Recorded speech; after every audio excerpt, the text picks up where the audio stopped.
मित्रांनो, संख्याज्ञानमध्ये आंतरराष्ट्रीय संख्याचिन्हे हा एक महत्त्वाचा विषय आहे. आंतरराष्ट्रीय संख्याचिन्हे आणि आपले देवनागरी संख्याचिन्हे यामध्ये काय फरक आहे तो मी आज तुम्हाला सांगणार आहे. चला तर मग पाहूया आंतरराष्ट्रीय संख्याचिन्हे आणि देवनागरी संख्याचिन्हे. आता मित्रांनो, आपण पाहणार आहोत आंतरराष्ट्रीय संख्याचिन्हे. आता ही आंतरराष्ट्रीय संख्याचिन्हे का वापरले जातात आता देवनागरी संख्याचिन्हे 0, 1, 2, 3, 4, 5, 6, 7, 8, 9 याचं रूपांतर 0, 1, 1, 2, 3, 4, 5, 6, 7, 8, 9 अशा प्रकारे अशा लिहिल्या जातात त्या. आता हे का लिहिल्या जातो का तर काही आपल्या महाराष्ट्रामध्येच किंवा भारतात वेगवेगळ्या प्रांतामध्ये गेल्या वेगवेगळ्या भाषा आहेत, तेथील वेगवेगळ्या भाषा आहेत, त्या भाषेनुसार तेथील अंकही बदलतात.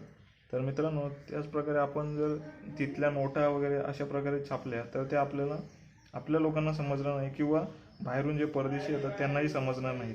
तर ते समजण्यासाठी सर्व देशांनी मिळून काय ठरवलं, आंतरराष्ट्रीय संख्याचिन्हे वापरायची. तर बस, आगगाडी, विमान यांच्या तिकिटांवरही नंबर जे असतात ना ते आपले आंतरराष्ट्रीय संख्याचिन्हांमधील असतात.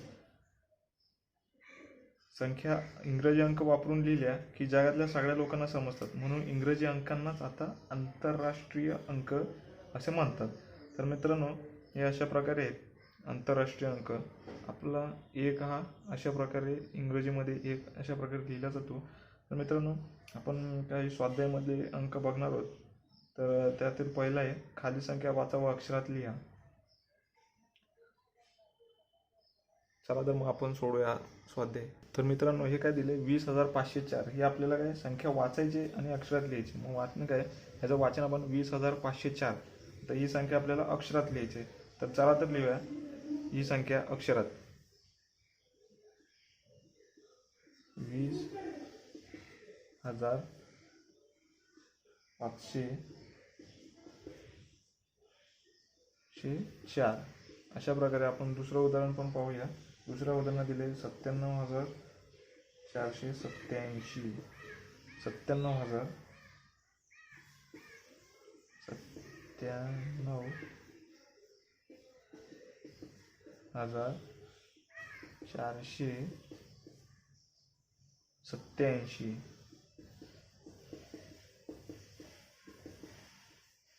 अशा प्रकारे. आता आपण अजून एक उदाहरण पाहूया, तिसरं 30,008 आणि अशा प्रकारे लिहू शकतो 30,008 अशा प्रकारे अक्षरात लिहायची.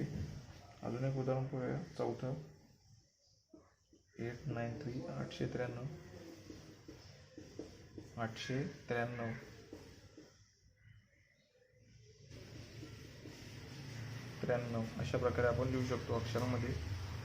ठीक आहे मित्रांनो, तुम्हाला जर व्हिडिओ समजला असेल तर नक्कीच तुमच्या मित्रांनाही शेअर करा, लाईक करा, सबस्क्राईब करा. आणि मित्रांनो, असेच मी पूर्ण आपल्या पुस्तकावर गणित या विषयावर पूर्ण मी व्हिडिओ सिरीज बनवलेली आहे. ती तुम्ही नक्की पहा. आणि या अगोदरचे व्हिडिओ पाहिजे असेल तर वरती आय बटनवरती क्लिक करून या अगोदरचे तुम्ही सगळे व्हिडिओ पाहू शकता. प्लेलिस्ट मी टाकलेली आहे वरती. चला तर मग, धन्यवाद.